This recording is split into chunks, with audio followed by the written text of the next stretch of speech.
Welcome to Musico! Where you discover your new favorite artists. I am one of your hosts, Ai. And I'm Bambi. Together,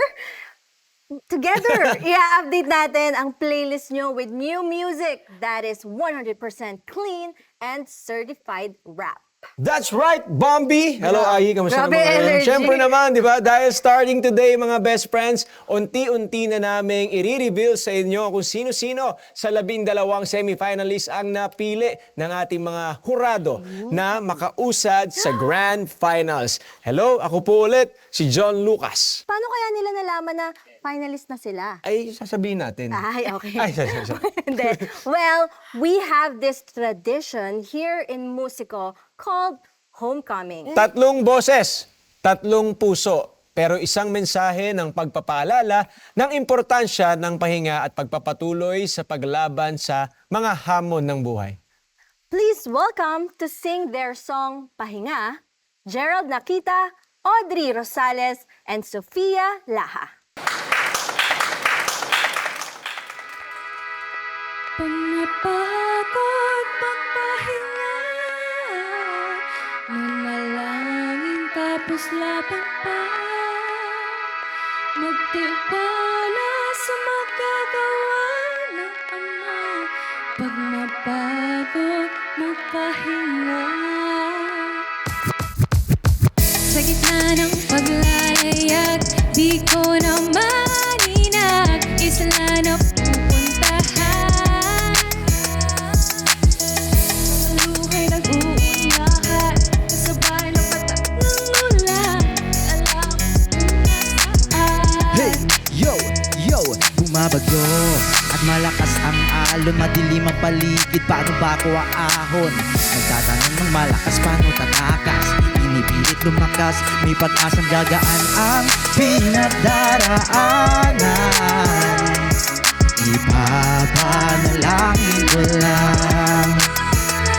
Pag napagod magpahinga, manalangin tapos laban ka, magtiwala sa magagawa ng Ama. Pag napagod magpahinga, Yo, tumula na ang unos, payapa na ang dagat, tanaw na ang pangpang, tila maayos na ang lahat.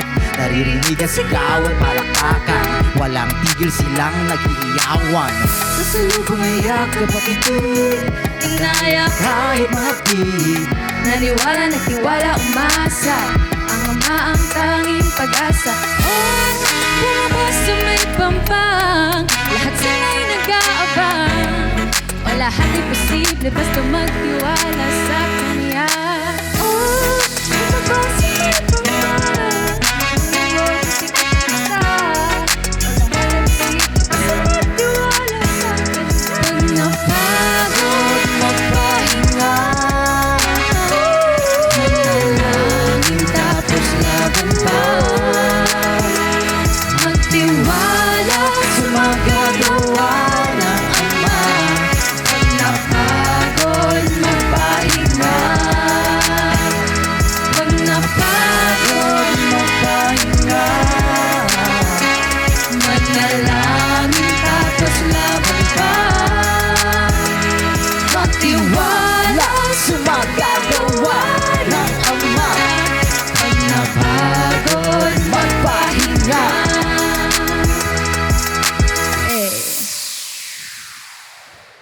Alay, ang galing naman ninyong tatlo. Ay, pumarini nga kayo, pumarini. Kayo pumarini, ha? Gerald, Audrey, Sophia, ang galing, husay, ang ganda. O, pahinga muna kayo, pahinga. Relax muna kayo, pahinga muna kayo. Grabe kaya pala, ano sila, Audrey, Sophia, Gerald, ASG, All-Star Group. Pwede All-Star Group. Pinagsama sa aming tatlo, naging sobrang lupit talaga, grabe. Parang ang babata po ninyo. Ilang taon na po ba yung, ilang taon na po kayo? 7, 8, 9? Hindi. Bata talaga. Sige, isa-isa po kayo. Ako po ay 26 po. 26. Bata pa. Ako po ay 25. Bata pa si Ako Audrey. po ay 25 din. Halos magkakaklase ba kayo dati? Magkakabat? Kakaibigan Muntik po. na po. Magkakaibigan. Muntik na rin maging magkakaklase. Okay. So sa edad nyo ngayon, mga best friends namin, hindi biro ang sabay-sabay na responsibilities. Siyempre, nandyan yung work, nandyan yung pag-aaral. Paano ninyo binabalanse ang lahat ng iyan? Thank you very much, guys. Salamat po. Sige, Sophia. How about you, Sophia? Paano mo nababalanse? For me po, siguro yung time management talaga. Tapos, kailangan lahat ng mga gagawin mo is nakalist down para wala kang ma-miss. Tapos, kunwari, meron kang, may nag-overlap na schedule. Minsan talaga meron kang isa-sacrifice. I mean, eto, hindi mo matutuloy, eto matutuloy. Pag-usapan natin kasi yung kanta nyo nga, no, pahinga.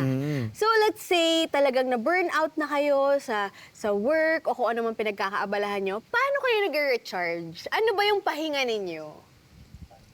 Siyempre po, bilang Kristiyano, ang pahinga po namin talaga yung pagpapanata rin po and pagtupad. Pero outside church duties, syempre po, yung mga family gatherings or kaya alone time lang. Mahilig ka tutulog magbasa, lang. mahilig ka mag-sports, Yung hobby Manood po ng mga palabas, mga series, no? Oo, masaya nga yan. Ikaw naman, Gerald. Same lang din po. Pero ako po kasi, ang ginagawa ko po pag outside duties nga po, ako po kasi ay may mga show po, nagdi-direct po ako. So, doon po talaga ako lagi po, Focus. nasa labas po focus. Pero pag pahinga naman po, ang ginagawa ko po is, yun po, banding po sa kanila, sa mga kaibigan ko po at sa family po. Oo. Paano kaya, pwede namin malaman kung paano kayo talaga nagkakilala, paano nyo naisipang buuin tong grupo na to at ipagsama-samahin yung talento nyo dito sa musiko? Kasi may event po kami sa sa distrito po. Yun po yung in concert. Doon po kami nag-start. Bale, si Audrey po, naging classmate ko po siya nung high school. And then si Kuya Gerald po is kalokal ko. Ayun. Tapos parang tara kanta tayo. nagkasama-sama lang po kami after ng in-concert. Nag-contact po kami sa isa't isa. Parang nagkayaan lang po magkape.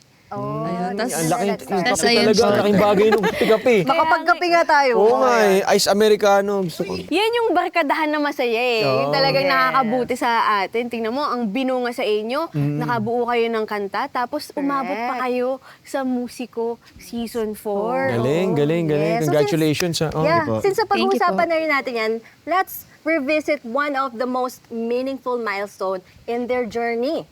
Their Musiko Homecoming Celebration in Batangas, kung saan nila nalaman nakasama sila sa finalist ng Musiko. Last season ay naging finalist din ng Batangas at isa sila sa mga naka-experience ng ating homecoming surprise. Alamin natin kung wagi ang Musiko team na isorpresa ang trio ng Batangas na si Gerald, Audrey at Sophia. Isa sabi po nila, shoot lang po siya for promotional video. Pero nung isang gabi po, sabi po nila, may interview nga daw po. Kasi parang sobrang dami na po interview nang nangyayari sa akin, so parang nagtataka na rin po ako. Ang sabi po kasi nung una, interview. Yun po ang sabi sa call. So, kailangan daw po ng audience. Parang nagtaka naman po kami, kailangan ng crowd something. Ganun po. So, di kami naman po yung nag-anyaya. Tapos nung papunta na po dito, nagtaka din po kami, paiba-iba yung venue. Tapos nung papunta naman po dito, sabi, talk show. Medyo nasa sense namin, parang may something. Nung nagta-travel na po kami, pagpunta po dito sa New Era, may nakita na po akong setup. Sabi ko, ano to? Ba't may mga poster? May nakita po ako, finalist. Yung poster po, tapos may picture ko pa. Tapos nung sinabi po dito na ni Kuya Aiki na finalist kami, gulat na gulat po ako noon. Pagbaba po namin, wag po muna kayong bababa. So nagulat na po ako na finalist po pala talaga kami. Talagang hindi po kami umalis-alis dun sa likod ng sasakyan. Ang daming tao eh. Dami, ano yun? And hindi ko po ina-expect na pasok po ako sa top 8. Grabe. Grand finalist na! Nung pagdating ko talaga, ay, sobrang saya. Kasi sinabi na yung dito sa TV. Opo. Ayun, doon po kami sobrang na-surprise doon sa Napasok sa finalist, diba? sobrang thank you po. Sobra po ako nag-enjoy and masaya po ako. Panibagong journey, Then, ito po, may ganito ako. Sobrang enjoy ko po. Tsaka yung ano po, yun nga po, meron po kaming, yung gold may gold ticket. Dito may gold ticket po talaga. Kapag nanalo ako sa grand finals, magpapa-workshop ako, magpapa-songwriting, magpapa-arrangement workshop ako. And gusto ko po na sila naman po ay may matuto mula sa akin and makalaban din po sa musiko. Kung loloobin po, ay di mangyayari po. Kung para sa amin, kung hindi po, okay lang. At least po naging part kami at nakakontribute. Ganyan ang musiko. Isang kompetisyon hindi para sa fame o any rivalry with somebody. Isang paraan para maipakita na maaari kang sumulat ng kanta, magtanghal o mag-rap, na ang purpose ay maipakita mo kaya mo ring sumulat ng kanta katulad ng iba. Mag-rap na may direksyon at hindi bilang distraction. Mag-rap para magturo ng tama, hindi para manira. Wow! Nakakatuwa no makita yung supportado talaga kayo ng buong school, no? Congrats! Thank you po. Yes. Very good. Shout out pala sa New Era University Lipa City Branch. Diyan kasi sila nagkakilala nung high school. Di ba? Tama? Tama. Oh, di ba? Tama. Very good. So yan, doon pala nagsimula ang lahat. And speaking of simula, may isa pa tayong performance na siguradong magpapaalala sa atin na para mas maintindihan natin kung saan tayo patungo, kailangan nating balikan kung saan tayo nagsimula.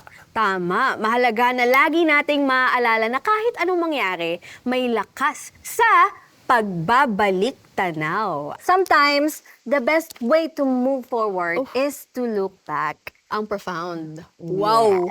That's what I'm talking about. Wow. Yeah? To remember where it all began. Hindi pa pala tapos. Hindi pa Meron kasi. pa Pala.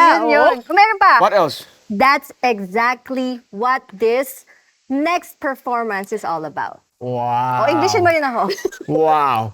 One song, pure of happening memory. Isang awit na puno ng masasayang memories na nagpupush po sa atin na palaging bumangon kahit ilang beses pang nadapa. Wow. Please welcome our second finalist, Mike Jeremy Laureta, to sing his song, Balik Tanaw.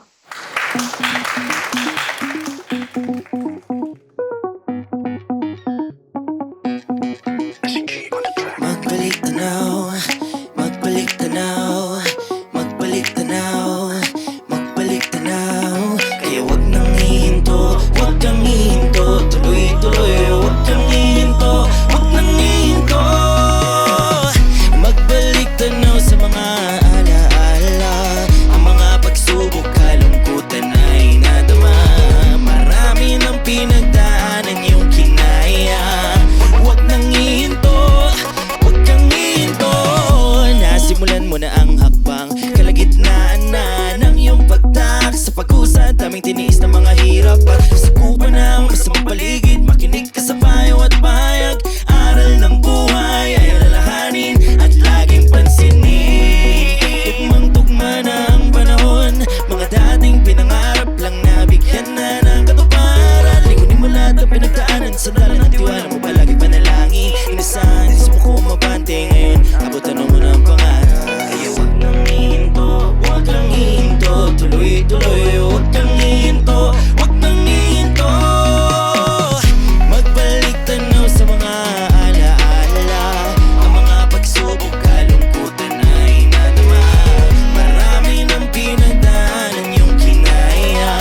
upo. Pagiling na tayo. Huwag kang hihinto. Huwag kang hihinto. Upo, Hey, upo. hey. Huwag kang hihinto.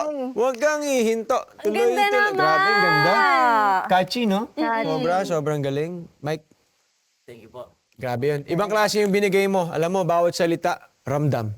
At knowing your story, kasi this is your second time sa musika, di ba? Tama, ayun, no? So, mas lalo naging malalim talaga yung meaning ng Balik Tanaw. Kaya, binabati kita. No? Congratulations sa pagbalik mo. Napakaganda ng Balik Tanaw. Totoo. Lagi niyang sinasabi na hindi ka dapat sumuko. Kahit ilang beses ka nang nag-doubt sa sarili mo. Thank you, ha? Thank you. So, ano ba yung mindset mo, Mike? Excuse me, hindi ko siya makita. Sorry. Ano bang mindset mo behind that? Actually, nasulat ko siya kasi the past few years of my life since nasa stage tayo na nangangarap tayo ng maraming bagay and marami tayong gusto for our future. Maraming times na rin tayong bumagsak. Maraming times tayong dumaan sa pagsubok. So, nakagawa ako ng isang song, a memorable song, which made me the man I am today. Lagi ko siyang tinatandaan. Actually, the lines I put into the song, matagal nang nasa isip ko. Parang siya na yung naging sandigan ko sa buhay ko, naging motto ko na even sa pinakamahirap na sitwasyon ng buhay mo, kailangan mong always bumangon at magpatuloy. Tuloy-tuloy lang. Tsaka ang ganda no kasi applicable siya sa iba-ibang aspect ng buhay natin eh. It's universal na ang daming makaka-relate. And on that note, may gusto ka bang sabihin sa mga nanonood ngayon, lalo na yung mga nagda-doubt kung worth it pa ba na ipaglaban yung mga pangarap nila? Yes, sa lahat po ng mga dreamers like me, na marami pang pangarap na gusto marating sa buhay kahit minsan or madalas bumabagsak tayo, lagi nating tatandaan na hindi pa yun yung best part ng buhay natin. So, kailangan nating bumangon, kailangan nating lumaban, kailangan nating alalahanin, of course, lagi na andyan ang Ama palagi na laging pumapatnubay sa atin. Galing, no? Thank you. Ganda. Ilan taon? Sorry guys. Mike, ilan taon ka na? 24 years old po. Naku, 24 pala. Pero tama lahat Grabe. na sinabi niya. eh, no? Correct. Nasa age talaga tayo, na parang naguguluhan tayo sa mga nangyayari, yung na-achieve natin yung mga bagay na gusto natin, pero hindi natin ma-achieve, no? Yes po. So parang, Dadaanan niyo talaga. Kasi 24 years old, Yan po pa-quarter yung mga- life crisis yung tawag nga nila Yes. dyan di ba? Kaya talagang hindi mo alam tama pa ba tong ginagawa ko. Pero dapat talaga paglaban natin yung pangarap natin. Nakakabahan ako kasi next year, 24 na ako. So baka ma-experience ko rin yung ganong crisis Baka nga. mag-resonate din sa'yo. Oo, kasi 24 na ako next year. Bale, Ang hirap naman, di ko alam kung Balik Pero, tanaw. thank you very much, Ah. Kuya Mike. Ngayon naman. Tapos yung sa... Ay, tapos, best friend, sorry, best friend. Ngayon naman, panoorin natin kung paano sinurprise si Glendale sa homecoming celebration. Mula sa Northern Luzon, kasama natin ang ating best friend na si Mike Jeremy na may espesyal na misyon. Ang sorpresahin ang isa sa kanyang kapwa manunulat ng song composition entry sa Musiko Season 4, dito mismo sa lalawigan ng Rizal. Matutupad kaya natin ang sorpresa para kay Glenn? Tara na't panoorin natin ito.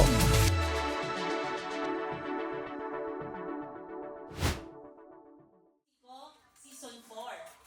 Let us all welcome one of the finalists of Musico Season 4 from the District of Rizal is our very own Kuya Glendale Robinera. Let's give him a round of applause. Come on, you're on stage po.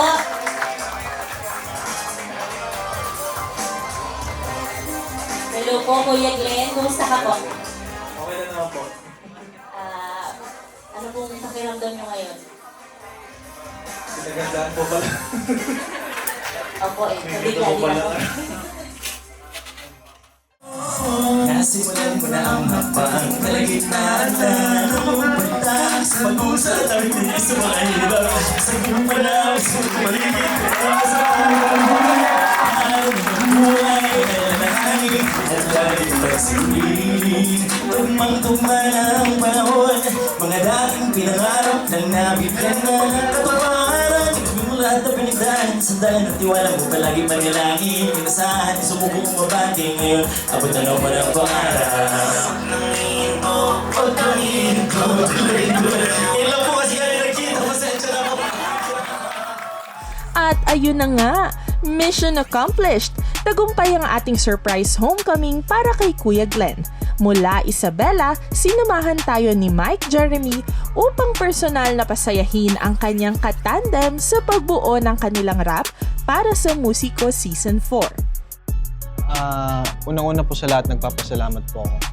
And hindi ko po ina-expect na may ganito po palang paghahanda na ginawa. Ayun po, thankful po talaga.